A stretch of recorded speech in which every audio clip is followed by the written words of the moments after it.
Hi everyone, this is Keval from Drone Aviation. This is the 10th video of the series Drone Programming with Pluto Blocks. In this video, we are going to learn about gyroscope sensor by experiencing the sensor in our hands. Let us go.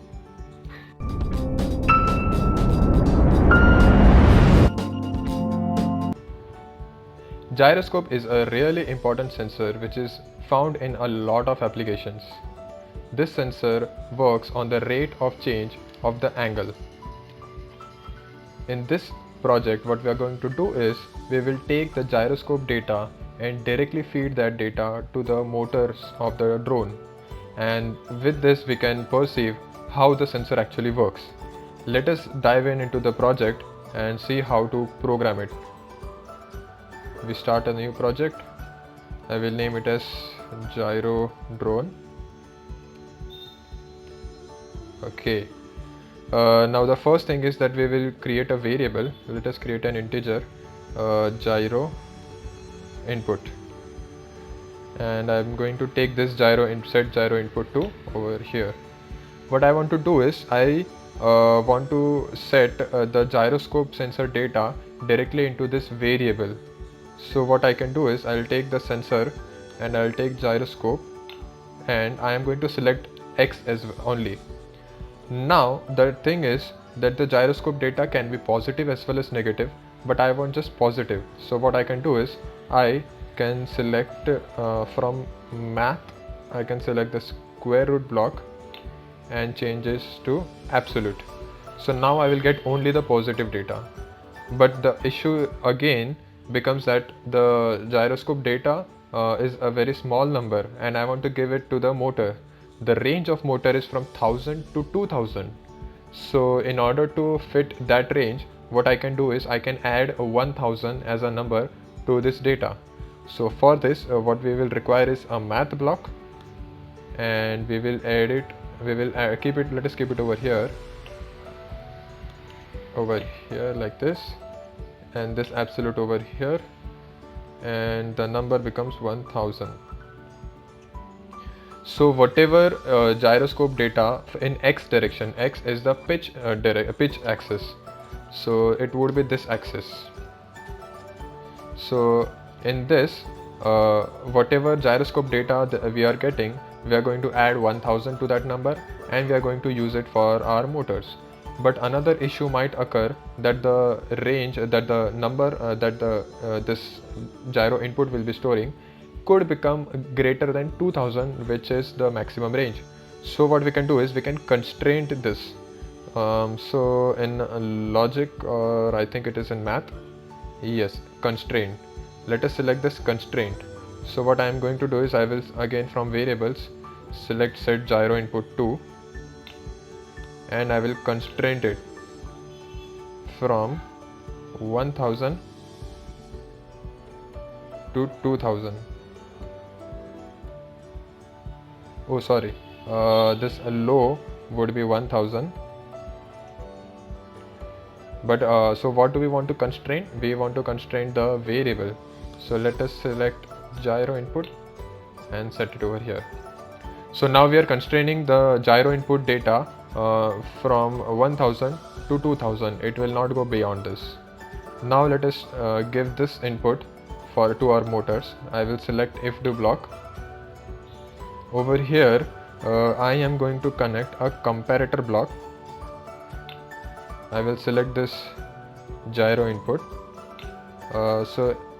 Actually not the gyro input, but I will take the sensor. I will take gyroscope. So if the gyroscope data is less than 0, that is if the data is negative, so for that I want my from motors, I want my motors 7 and motor 8. These motors, both of these motors should get gyro input as the input. So when the value is negative, motor 7 and 8 will work, and when it is positive, we will have the other set of motors to work. You can copy paste this.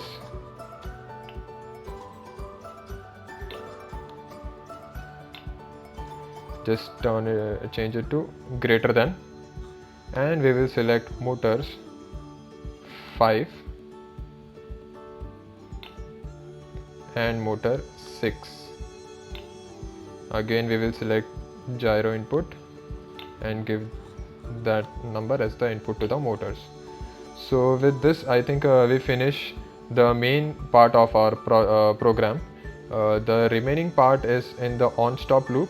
If you remember, in our basic projects we learned that if we are using any motor, it should be customary to include all those motors again in the on-stop loop and set the value to 1000. This is a precaution because what happens is you start executing the project, and if you are stopping the execution, if you press the developer mode and turn it off, if the motors are still running, they will keep on running even after the developer mode is off, because they the last input that they remember is that they had to run at a particular power. So when we use this 5, 6, 7, 8 and keeping the PWM value to 1000, which is the lowest, we are essentially keeping a fail-safe that whenever the developer mode is off, all the motors also have to turn off. If you try it without this part, it might be a little risky because the motors will not turn off. So I would suggest to remember and do this every time you use any motor in the loop. So with this we end our coding part. Now let us build and flash this project on our drone.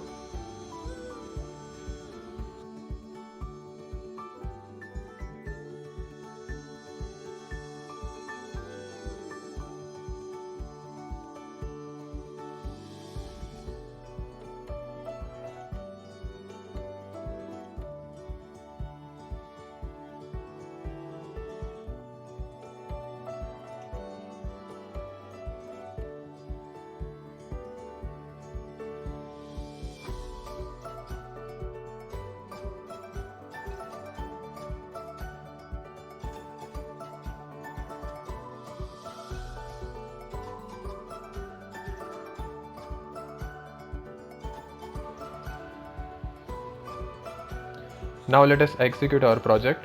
So let us connect the Pluto controller app with our drone. Now before we turn on the developer mode, it is important to hold the drone properly in this project because the motors are going to run while the drone is in your hand. So please look at this part carefully. You have to hold the drone from the bottom such that the propellers will not come in contact with your hand when you are executing the project. So once you hold the drone properly with a proper grip, you can turn on the developer mode. And now let us see how it works. When I move the drone slowly, the motors are going to spin very slowly, more or less directly proportional to how much my rate of change of angle is. But if I move the drone very quickly, you can see that the motors also spin with a greater intensity.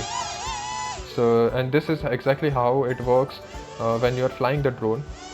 So if the drone accidentally tilts, the gyroscope tries to counter that tilt and make the drone stable. So greater the intensity of the tilt, greater would be the speed of the motors to counter that tilt. This also makes a great game. So what you can do is you can hold the drone and you can try to tilt it 90 degree without making any sound from the motors. It is really difficult as you have to go very slowly, but it makes a great game. You can also include the y-axis gyroscope of the gyroscope into programming this.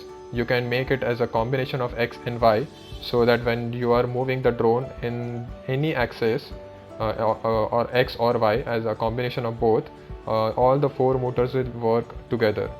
I would love it if you guys try it out on your own and let us know if you are able to do it. If you guys have any doubts in that or in this project, Please let us know in the comment section.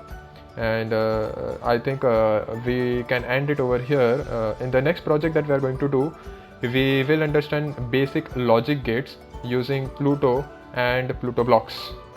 So till then, take care, and please like, share and subscribe to our channel so that you don't miss out on our videos. Thank you.